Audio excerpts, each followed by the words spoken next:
put it provocatively, I always thought of the Living Museum more of a segregationist project, that it was more of people coming here. There was no staff here, or just a minimal staff, and it was run by the patients ultimately. But we were more of a little pocket of asylum for people.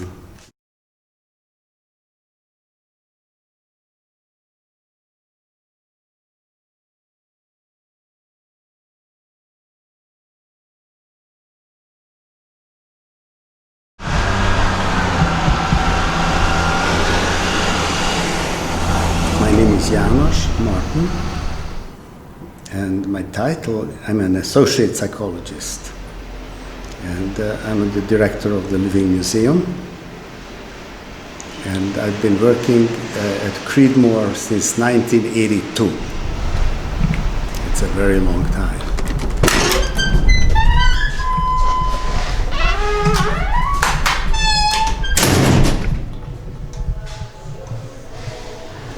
It started with my friend Bolek, who was an artist and who needed a job.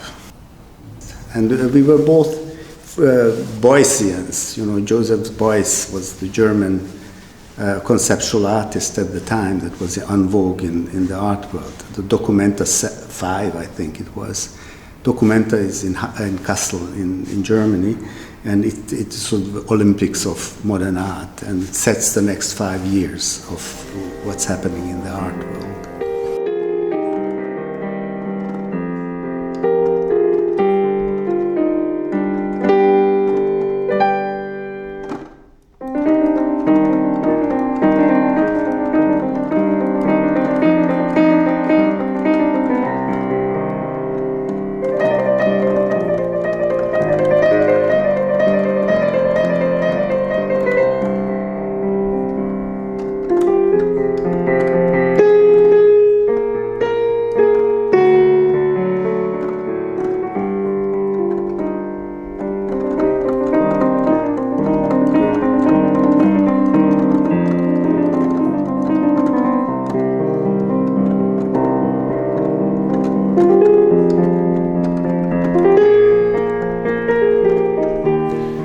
I'm Mary Beth Patricia Pepe. I am a music therapist here at Creedmoor Psychiatric Center.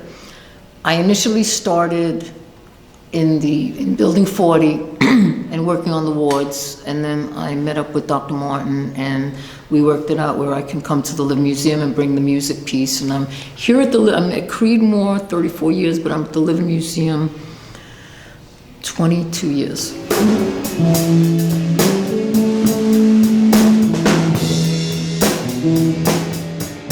When I was working in the other building, which is a more confined space, in those days we were able to take a group of patients on the grounds for some recreation, and I found the Living Museum, and I could recall the first feeling I had walking in. I could just breathe, and it was the space. And what I found over the years that artists and creative people need space. And this place provides lots of space for that. It's the feeling that a lot of people get when they first walk in here.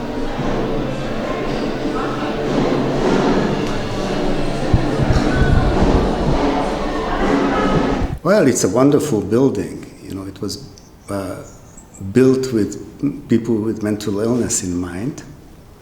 Very nice floors, high ceiling, nice light. Just really a very, very nicely built structure, and it's perfectly good for art. It used to be a kitchen and a dining room, but the transformative aspect is that of art and doing art and becoming an artist. Artists are great in gentrifying areas and gentrifying spaces in general. That's what happened on the Lower East Side in Manhattan, in Tribeca. Artists are the first ones to move in, and then comes the people with money. So gentrification and art, they go together. And in a way, we gentrified this place because this was abandoned. And we fixed it up ourselves. Do you know the name of his? Tenson. Tenson and his first name? Yeah, right. Hüdeburger. Oh, okay. You know, it's a Swiss. But he was he's a Dutch. Swiss soldier. Swiss. Oh, that was a young man who was so brilliant? Yeah. I didn't think they stayed. And you want more artwork here? Well, you know, I removed something here, so Okay. you could put something there and But this should go out, I think. repeat yourself, and maybe that would help. Well, then eventually, ceterum censeo, Carthago esse delendam. My name is Alexandra Plettenberg. I'm the assistant curator here in the museum for many years. I'm originally from Germany. I live now in Austria and France, and I come here frequently to work here in the Living Museum. This is 44,000 square feet. It's a former institutional kitchen of Creedmoor Psychiatric Hospital. And so in this large space, they create their own world. I actually want to start here. So let's bring it all around.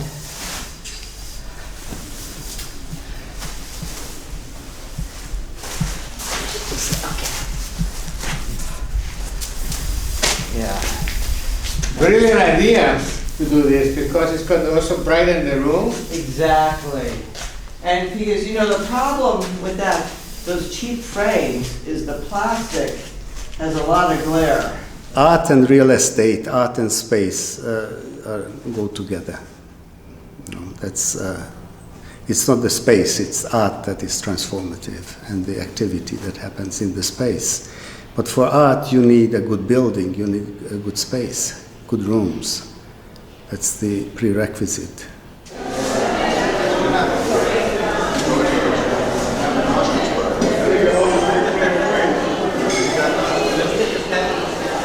People who look at the space, they always would like to get rid of the iron mesh and the security devices, but that's not a good idea. You are dealing with people with mental illness, and all these things are great. It gives you actually more freedom in reality.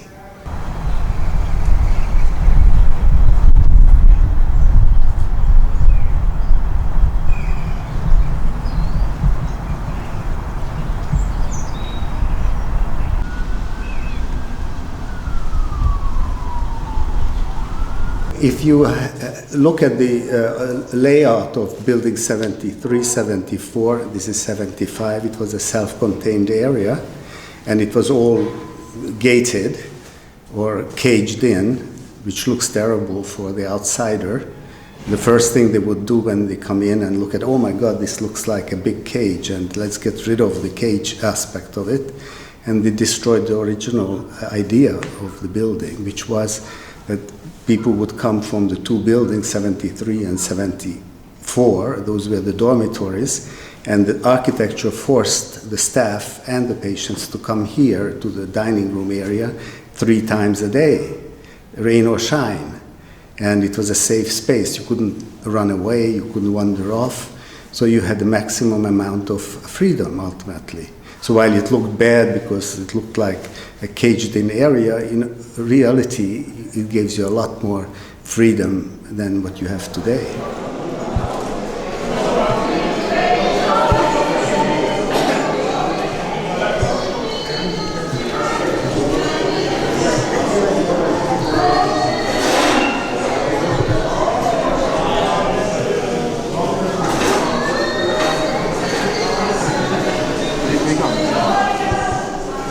The second floor has these cage-like structures, and it looks bad to the liberal eyes, but that means that people can walk around in the building and there's no danger of somebody jumping off or falling off. You know, so again, within the building, you're completely safe. So the outsider who comes with lofty ideas of freedom would like to get rid of the caging aspect of it. Ultimately would just restrict the people not to be allowed to go to a certain floor.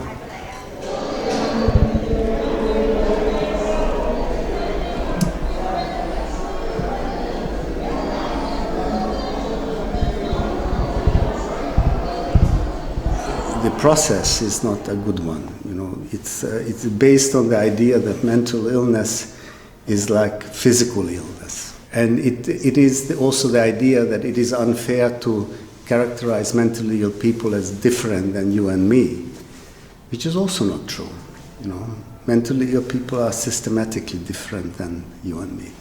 And to integrate people with these major illnesses, categories, whatever you name them, is not an easy one, to put it mildly. It's not easy. In the 70s, it was a disaster. It started out in Italy, where the big revolutionary fervor, Basaglia in Trieste said, "Oh, it's terrible, you are warehousing the people, they are locked up in these horrible big institutions." Not that he was wrong, but then he basically sent the patients home. And so the families were receiving their mentally ill members, and many of them ended up in the streets. In New York, it was similar. You were not around in the 70s to experience it, but Manhattan was full of people with mental illness in the streets. It was really awful. And the experience was, at the time, everybody was in favor of deinstitutionalization, meaning getting rid of people who were living in big institutions. And the conservatives liked it because it was cheaper. It was very expensive to house somebody at Greenmore. 3 meals a day, 3 shifts, etc. And so the conservatives were happy to get rid of as many people as possible because it was less expensive. And the liberals were also happy because it was more freedom for the patients. So everybody was happy except the patients,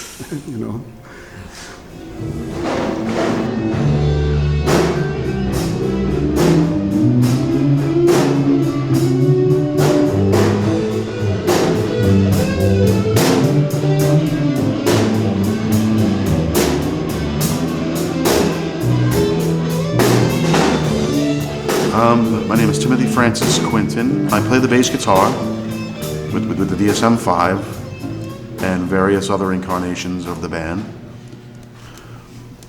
Well, when we were practicing for the DSM-5 shows at Kenny's Castaways in the West Village, it was very inspiring because we all got together and we learned and we played them over and over again until we got them right. So that was the impact I think we had, where we could actually go to a venue, that would be, suitable for this, for what we do, for what we play. There are many famous people who have graced the stage of, Kenny's Castaways.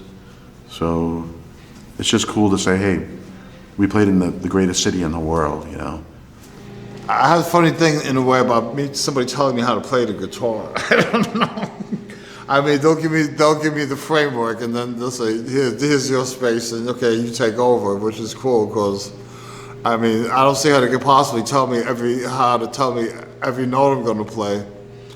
And sometimes I don't know every note I'm going to play until I play it. So, it's like I have the freedom to play. Once again, this is a freedom.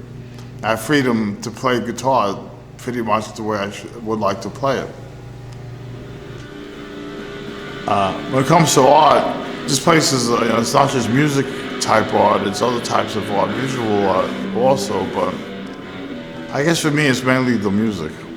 Music's a very important part of me. I don't see how I could go on living for how long I live without having some kind of musical involvement. Singing, playing with people, jamming or something. I guess music's just part of my life. And this is where I sometimes do my musical playing, so this is an important part of my life, the living museum. You can put the stuff in here.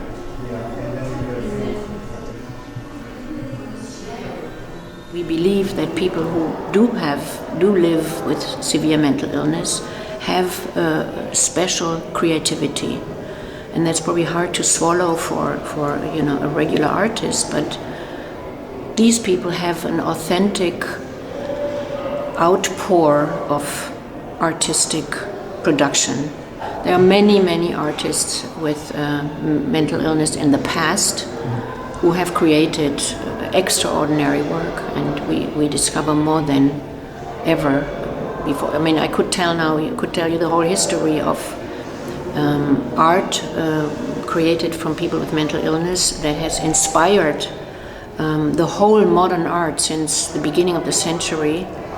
And it's about breaking the forms. You know, the first Cubist painting of Picasso was the Demoiselles d'Avignon, who broke up really the forms. It was a big scandal, but he wanted to break out of the convention, and the artists here, they have broken out without knowing, you know, art history. You know, I'm breaking now out. They are authentic in what they do.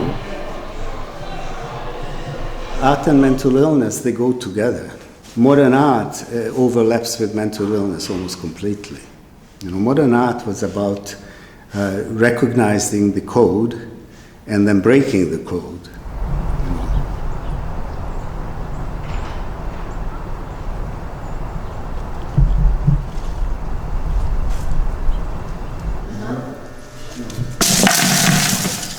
People are free to come, and they are free to be inspired, and this freedom that people experience for the first time in their lives, people who live with severe mental illnesses, creates a whole new energy, and the space that we have here is full of this energy. It's very peaceful, based on friendship. There's no envy here. There is no fights, and this is a very difficult thing to understand for people in the outside from here, because people don't know people with mental illness, because they are always marginalized. That is an important point that I'm trying to make. Psychophobia is something that people are not aware of.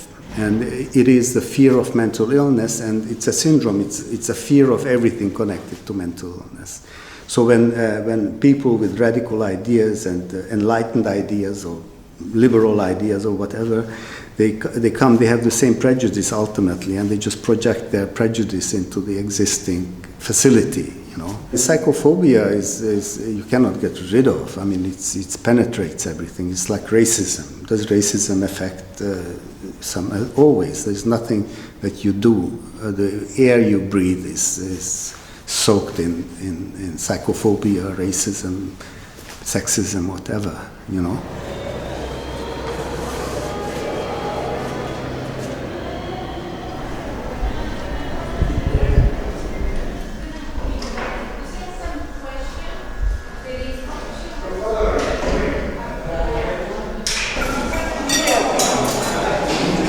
I think that as far as this place is concerned, I hope nothing changes. It is good as it is.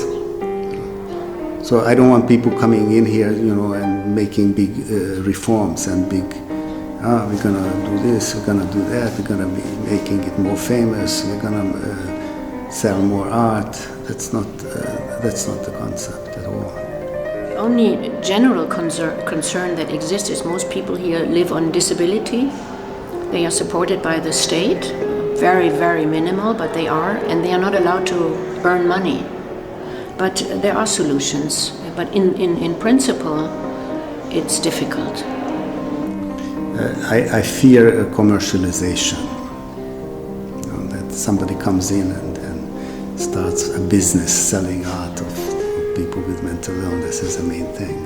It's a very stressful existence to be an artist. As every artist knows. There are thousands of artists. Only in New York City who have never been successful in having any show or any showing of even singular pieces. Unless you go into the commercial world, and the strain on artistic existence is just something that's very, very hard to imagine that people who are here could handle it.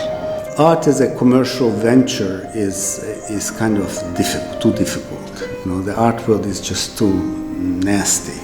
You know, so why would you want to participate in that world? That's one thing. The real art world consists of several hundred people and a bunch of billionaires. You know, so if you get catapulted into that sphere, okay, but you won't survive it anyway. You know, because it's stressful. And best definition of mental illness is the inability to tolerate stress.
Beyond the rainbow, why, oh, why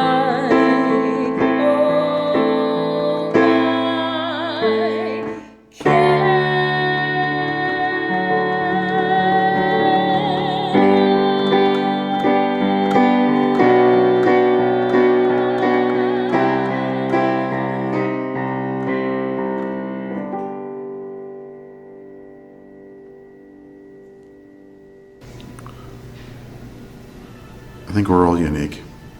Everybody in the place has their own personality, you know. You know, mentally ill people are in touch with the spiritual domain, much more than normal people. You know, so great art happens in the spiritual domain because it happens in the domain where you hear voices, where spirits rule, where the angels fly, as if, you know.